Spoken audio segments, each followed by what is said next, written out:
There was a writing found in 1867 which rivals the Dead Sea Scrolls in significance about telling us something in our early church that was deliberately destroyed and suppressed. And that was people who were attacking Paul. Okay, so this could be anytime in the early half of the 300. So 300 to 340, maybe in that area or that time period. We're not sure, but we're absolutely sure that it was going back and forth, came back and was destroyed, came back and was destroyed. People were hanging on to this book for a reason. And what this book, well, let me tell you, the author is Macarius Magnes, Magnes, and he's the author of an apology. This is the Wikipedia of an apology against the Neoplatonic philosopher of the early part of the 4th century. So what can that be? It could be maybe the first quarter up to 25. So this could be right up to Nicaea or before, a little bit after. Nobody's sure. It's in a manuscript from the 15th century, discovered at Athens in 1867. And when we move forward, I want to play or record for playback the preface by the author who's written a more modern book about this book. And this book has been, and it was first republished in 1876 in Paris. And it's called in Greek, it's called it's called in Latin, the Apocritus. Okay. And while on its surface or on its face, it looks like it's defending orthodoxy, the arguments in favor of orthodoxy are so poorly presented that it's really an anti-Paul document, because its critiques of Paul are devastating. So it's like you got to have some comeback better than some of these comebacks. Whatever it is, it's a record of history showing different viewpoints than we are not allowed to see. And one of the myths of Paulinism is that Paul was so well accepted there was never a time period that he was ever rejected, and that's ridiculous. We have Ambrosiaster saying in a commentary on Galatians, as a matter of fact, and this is around 360 AD, he says, just as a matter of fact, he just says the 12 apostles, the apostles had regarded Paul as not a true apostle, but for the Corinthians, commentary on Corinthians, but for the Corinthians, Paul had proven that he was from God because of all the miracles he's doing. Which, of course, what did Jesus say? Miracles don't count to know whether someone's a true prophet or not. He says that in Matthew 7, verses 21 and 23. But Ambrosiaster was thinking, that's going to be all I need to say. And people understand that no matter what the 12 said, Paul is still admissible. Anyway, the point is this. This is another example of an early proof or evidence that this later gets suppressed. But this looks like it was a very significant voice, even in the early 300s, still trying to emerge. And you have to know that Constantine comes in and suppresses all this because his advocate, his best support for getting rid of Sabbath worship and rest, which was still going on under the Roman Empire, he wants to stop that and move it. He decreed in 321 AD, he wants the day of rest to move to the Sunday, the day to worship the sun, which he called it the venerable day of the sun, is the day we will all worship. And he's the Pontifex Maximus. So he's saying this in 321 AD, 4 years before he connects himself to the Christians and say, oh, I want to meet you guys out in Nicaea in Turkey, and I have something to tell you. And he had no relationship with them, no affiliation, no support at all for Christianity, other than just simply the tolerance that he and his co-emperor back in 315 had decreed back in Milan. But that had nothing to do with coming to faith or anything. And he has nothing to do with Christians. He does this in 321, and in 325 he does Nicaea. But he is not pro-Christian, and he wants the day of the sun so bad to be worshipped. That's why he himself came after the Christians to get them on board, so that he could get all the people in the empire to worship on the day of the sun, the day of his god Sol Invictus. So what you've got here with a guy like Macarius Magnes, he represents the party at Rome, particularly, in the empire, who do not favor Paul and need to be crushed. And that's why this is such a battle, as you'll see, to get this book preserved. And I'm going to show you later on that. So let's just look at the next slide here. Okay, yeah. So you can see it in bigger type. Okay, we'll continue in another slide. Okay, now the first section of Macarius Magnes that we're going to look at is a commentary he makes about Acts 16, verse 3. And this is where it reads this way in Acts: Paul wanted Timothy to go with him. So he took him and circumcised him because of the Jews who were in those places, since they all knew that his father, obviously Timothy's father, was a Greek. Okay, so Paul is doing something for concern about the Jewish reaction to this. Okay, so you can't help but think, if you think about it for just a moment, what was Paul claiming that Peter did that was hypocrisy? He claimed that Peter withdrew for fear of the Jews coming from Jerusalem, in particular, under the authority of Bishop James. And he claimed that Peter had been living not like a Jew, but like a Gentile until these people came. Now, this is Paul's own account. In Galatians, we don't have any confirmation that Peter would accept the story as being recorded by Paul. Okay, so it could very well have been that Peter had been not eating meat sacrificed to idols, and that's what a Jew wouldn't do. He could sit at a table with people who are not eating such meat, and he'd be okay. But this minute he knows there's meat sacrificed to idols, he has to withdraw, and that was the command and order of the entire Jerusalem conference. So Paul is implying, though, that there was even a greater freedom, and that Peter was not going along with this greater freedom, presumably eating meat sacrificed to idols. It's not clear what Paul means, but when the Jews from Jerusalem came, Paul says Peter hypocritically withdrew, and I shouted him down in front of everybody, and I said, "You are a hypocrite," and so on and so forth. And this has been a controversial thing that Paul admitted doing, and calling out someone who's your elder, someone who has more respect than you ever would have, or at least should have, is being dressed down by you, Paul. So it was to make himself look superior, I believe, in what motivated him to do it. But other people say no, he was in the right. If Peter's acting hypocritically, he has a right to say something. Well, if that's true, Jerome said, then what about this? What we're looking right here. So Macarius Magnus is going to point right at this very weak point, which is a central argument that's going to happen between Jerome and others in just a matter of 40, 50 years from the time period this is being written. So let's go and look at the Macarius Magnus passage. Okay, so Macarius Magnus, and he wrote a book called the Apocritus.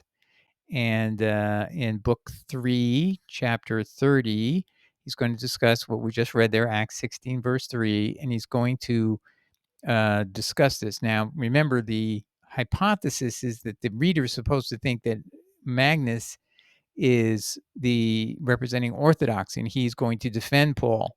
And so he what we're hearing here is supposedly the Neoplatonist philosopher who's finding fault with Paul. But like I said, the arguments are so pathetic by the defender here that you have to wonder, is that really who's writing this? Is the narrator actually the Neoplatonist, and the alleged defender is really not Magnus at all? He's playing a dual role here. Let's put it that way. Let's listen anyway. So this is what we hear. So I think it's really Magnus talking here. This is his real view. If you are really filled with boldness about the questions and the points of difficulty have become clear to you, tell us how it was that Paul said, being free, I made myself the slave of all, in order that I may gain all. And just so you know, this is chapter 1 Corinthians 9:19, is those verses are understood that Paul is literally saying you can be a hypocrite in order to advance the gospel. You can pretend to be without the law to get the people on your side. You can pretend to be law abiding to get people on your side. You can pretend that you are under neither law nor uh, what can I say? You just have to be. He actually says it. You just have to be all things to all people, so that you can save some. Okay, so that's it. So this is a passage about Paul's hypocrisy, and he's hitting on that first nerve. Now he's going to go after the issue of Timothy, which is the second nerve, and the really sensitive one. And how, although he called circumcision concision, some mocking term, I suppose. He himself circumcised a certain Timothy, as we were taught in the Acts of Apostles, Acts chapter 16, verse 3. Oh, the downright stupidity of it all. It is such a stage as this that the scenes in the theater portray as a means of raising laughter. Such indeed is the exhibition which jugglers give. So he's saying it's just so obviously absurd that that you can say one thing and do something completely different. It's stupidity that you think this won't be viewed as laughable, that you're self-consistent. For how could the man be free who was a slave of all? Yeah, so he's saying he says things that are they're self-contradictions, yet you're supposed to not think it's funny. Like he's serious? And how can the man gain all who apes all? If you please everybody, how can you gain everything? You can't, because you're always being what everybody wants. It's like you can't do that all the time. For he is without law to those who are without law. Okay, so this is exactly what he's picking up on. As he himself says, and he went with the Jews as a Jew, and with others in like manner. Truly, he was the slave of manifold baseness. Now the guy's getting to it. And a stranger to freedom and an alien from it. Truly, he is a servant and minister of other people's wrongdoings, and a noticeable zealot for unseemly things, if he spends his time on each occasion in the baseness of those without law and appropriates their doings to himself. So yeah, so if he claims I'm going to ape or pretend to be lawless, then he's going to end up becoming a lawless person. So why do we want to listen to this person? These things cannot be the teachings of a sound mind. I think we need to listen to this. These things cannot be the teachings of a sound mind, nor the setting forth of reasoning that is free. But the words imply someone who is somewhat crippled in mind. You know, you might think this guy is just trying to be harsh or being difficult, but I think there is something wrong with Paul's mind. Nobody can say these things. They're kind of crazy. They're not even borderline sane, that you would talk this way and put it in writing to a religious community. I mean, you have to understand, everybody. It's like people who go to church or go to synagogue have some ethics. And when they hear you talking openly of this is what people would normally mock and ridicule you for. And that's what he means. It's like it would evoke laughter if you said these things. And, people would think you're not being serious. But Paul is absolutely serious. And then he says, and it's weak in his reasoning, for he lives with those who are without law, and also in his writing accepts the Jews' religion gladly, having a share in each. He is confused with each, mingling with the falls of those who are base, and subscribing himself as their companion. For he who draws such a line through circumcision is to remove those who wish to fulfill it, right? He condemns them and says they're going to hell, right? And then performs circumcision himself, stands as the weightiest of all the accusers of himself when he says, if I build again those things I loosed, I establish myself as a transgressor. Exactly. He has said that if you get circumcised, Christ will profit you nothing, and you're severed from Christ. Yet that's what he does to Timothy. He writes this in Galatians, by the way, well before he does the circumcision of Timothy. He writes Galatians as his very first epistle. That's in 47 AD. Check it out. Go to Blue Bible Letter website, and you'll get the dates. It's Galatians when he says this, and he is performing circumcision well after that. Acts 16 is well after the epistle to the Galatians. All right, so I'm going to stop there, and we're going to get to, we'll see how much time we have, and we'll maybe get to the next one.